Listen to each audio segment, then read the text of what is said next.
안녕하세요. 주식 분석하는 남자입니다. 9월 19일 토요일 아침인데요.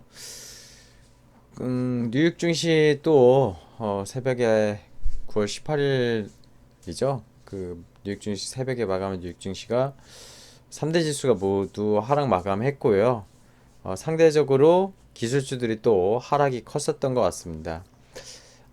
나스닥이 또 하락했는데 60일선을 좀 하회는 했어요. 하회했는데 지난 영상에 나스닥 폭락 영상을 보시면 아시겠지만 일부 잠깐 하회하더라도 결국 다시 올라올 거라고 저는 보고 있습니다.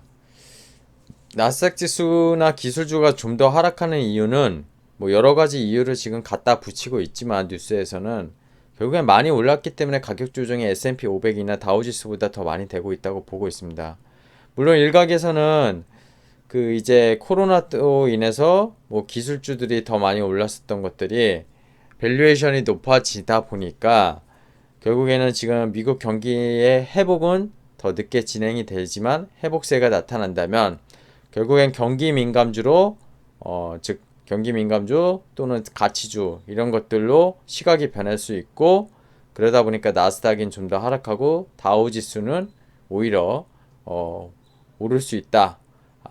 이렇게 좀 해석도 나오는 것 같은데 주도주는 쉽게 바뀌지 않는다고 봅니다. 그리고 주도주가 바뀌려면 오히려 시장이 폭락이 나오고 거기서 새로운 주도주가 나와야 된다고 생각하는데요. 미국 시장도 주도주는 국내랑 별반 다를 바는 없었다고 보고요. IT랑 헬스케어 위주로 시장이 강했다고 보고 있습니다. 미중 갈등의 고조가 지속되고 있죠. 뭐 이 얘기는 어제 오늘 얘기는 아닙니다. 아무래도 트럼프가 이제 얼마 안 남은 미국 대선을 앞두고서 이 카드 아니고서는 본인이 당선될 확률이 낮다고 생각했기 때문에 정치적으로 계속 이용하는 게 아닌가 개인적으로 생각을 하고 있습니다. 틱톡, 위챗에 대한 이슈가 있었죠. 기술주 변동성 포인트를 좀 잡아봤고요. 나스닥 종합지수 금요일 종가 1.07% 하락을 했습니다. 장중에 1700선 밑에도 하회했었는데 종가상으로는 뭐 이제 오후장에 한 200포인트 이상 회복을 하면서 마감을 했고요. 이렇게 주가가 하락하면 변동성 지수가 올라가야 된다고 보통 보는데 변동성 지수는 지금 보시면은 오히려 이 하락했을 때 좀 잠깐 높았었지만 결국 하락 마감을 했습니다. 빅스 지수는 즉 안정적 흐름을 보였다고 보고 있고요. 결국에는 9월 18일 뉴욕 증시 하락 마감을 했는데 주간 단위로 보면 월요일부터 금요일까지의 주간 단위 다우 지수를 보면 0.03% 거의 뭐 움직임이 없었다고 보시면 되고요. 주간 단위는 나스닥 지수도 어떻습니까? 많이 떨어진 것 같이 체감을 느끼지만 지난주에는 사실 좀 큰 폭의 하락을 보였지만 주간 단위로 이번 주는 그냥 위아래로 왔다 갔다 했다 보시면 될 것 같아요. 근데 이제 금일 새벽에 그 나스닥을 이 1% 정도 하락시킨 주된 범인들은 이제 여기 기술주들이죠. 뭐 구글, 아마존, 마이크로소프트, 애플. 근데 여기에 헬스케어 업종 여기 보이시지 않습니까? 뭐 존슨앤존스, 일라이 딜리, 뭐 머크, 뭐 이런 암젠, 길리어드. 미국도 국내 코로나 금요일날 장이 코로나 치료제로 헬스케어 업종이 강했는데 미국도 별반 다르지 않은 것 같아요. 그래서 맥락은 지금 한국 증시가 뉴욕 증시보다 강하긴 하지만 주도주에 대한 것은 비슷하다고 저는 보고 있습니다.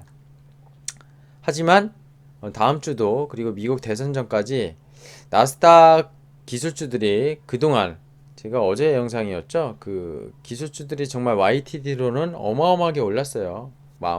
그죠? 뭐 테슬라는 비교하진 않았지만 어마어마하게 올랐고 이 와중에도 사실 금요일 새벽장에서 테슬라는 올랐어요. 여기 S&P 500 기업만 있어서 테슬라가 안 보이는데 테슬라는 4% 정도 오르면서 마감을 했습니다. 자, 틱톡과 위챗 이거 쓰신 분 있을 거예요. 저도 해외 나갔을 때 이 위챗을 쓴 적이 있고요. 국내에서도 뭐 틱톡 동영상 이런 것들 많이 보시는 걸로 아는데 잠깐 다시 한번 언급드리면 미국과 중국의 갈등에 대한 우려, 뭐 지금 텐센트 홀딩스까지 좀 그 미국이 건드리겠다 이런 말이 나오는데 텐센트 홀딩스까지 건드리면 미국도 중국도 좀 타격은 있을 것 같은데 20일 이후부터 다음 주도 틱톡의 미국 내 앱 다운로드를 중단하고 위챗은 사용을 금지할 것이라고 밝혔다. 그래서 미국 오라클사는 바이트댄스와 틱톡의 미국 사업 인수 협상을 지금 진행 중이고 오라클의 틱톡 인수가 성사될 가능성을 열어놓고 있고 미국의 관계 당국은 위챗에 대해서는 미국에서는 죽었다. 이렇게 완강한 입장을 밝히고 있습니다.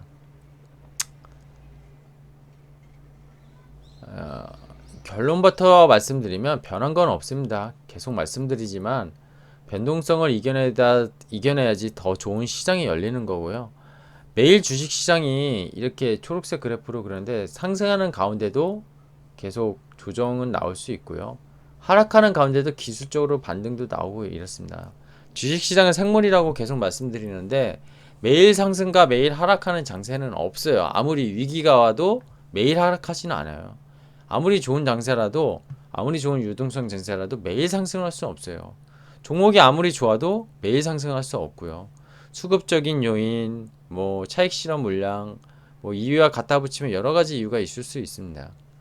어쨌든 저는 이렇게 생각합니다. 미국 대선이 11월에 있죠. 이제 얼마 안 남았어요. 2달도 안 남은 것 같은데요. 대선이 다가옴에 따라서 트럼프 대통령의 대중 압박이 거세질 수밖에 없습니다. 그래서 이런 틱톡, 위챗, 뭐 텐센트 이런 기업들 계속 건드리려고 하려고 할 거고요. 정치적으로나. 연준의 그 파월의 발언에 문제점이 있었다 뭐 이렇게 또 해석도 있는데 저는 문제점은 없다고 봐요. 물론 유동성 함정에 시장이 빠진 건 맞는데 유동성을 즉 금리를 인상시킬 수도 없는 입장입니다. 그건 미국뿐만이 아니라 한국도 마찬가지고 일본, 유럽 전부 다 마찬가지예요. 우리 증시는 어떻습니까? 예? 우리 증시 투자하시는 분이 미국보다 많으니까 그게 제일 중요하지 않겠습니까? 지금 예탁금은 56주 정도 유지하고 있고요. 증시 대기 자금은 풍부하죠. 그리고 뭐 이제 코로나 백신 개발 기대감도 있고 그리고 미국의 대형 기술주들의 변동성은 있지만 어쨌든 국내 삼성전자는 여건이 좋아져서 지금 3분기 실적도 영업이익이 11조 넘을 것이다 이런 기대감도 있고요. 반도체에 대한 그 이제 뭐죠? 반도체 메모리, 비메모리. 메모리 쪽은 어렵지만 4분기부터 좀 턴할 수 있다. 그쵸? 비메모리 쪽, 파운드리 쪽 워낙 좋다. 그리고 5G 이런 쪽도 좋고. 그래서 미국향 소비재 수출주 상당히 좋을 것 같고요. 뭐 중국을 제재한다고 해서 국내가 그렇게 지금 큰 타격을 입을 건 아닌 것 같아요. 그죠?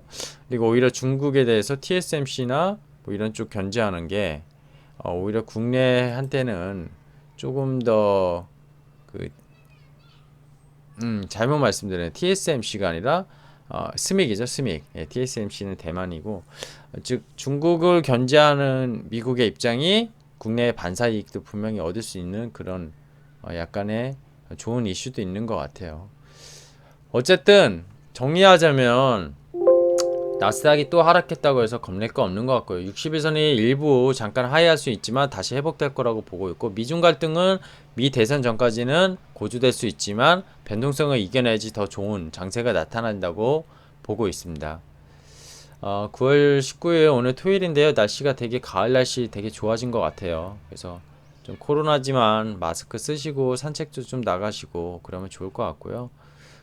이번 주말 좀 즐거운 시간 보내시고 너무 걱정 없는 그런 주식 투자시라면 너무 걱정 없는 주말 보내셨으면 좋겠어요. 걱정한다고 폭락할 게 폭락 안 하고 오를 게 안 오르지 않습니다. 어제 국내 증시 마감 시황도 보신 분은 아시겠지만 지수는 얼마 안 올랐지만 종목들은 또 좋은 것들은 상당히 많이 반등을 했어요. 오히려 빠지는 것보다 더 반등을 많이 한 것도 있고요. 상당히 실적주랑 성장주에 대한 기대감은 저는 꺾이지 않을 거라고 봅니다. 예, 그렇게 생각하고요. 오늘 하루 즐거운 토요일 보내셨으면 좋겠습니다. 고맙습니다. 구독과 좋아요는 저희 콘텐츠 제작에 많은 힘이 되는 거 아시죠? 감사합니다.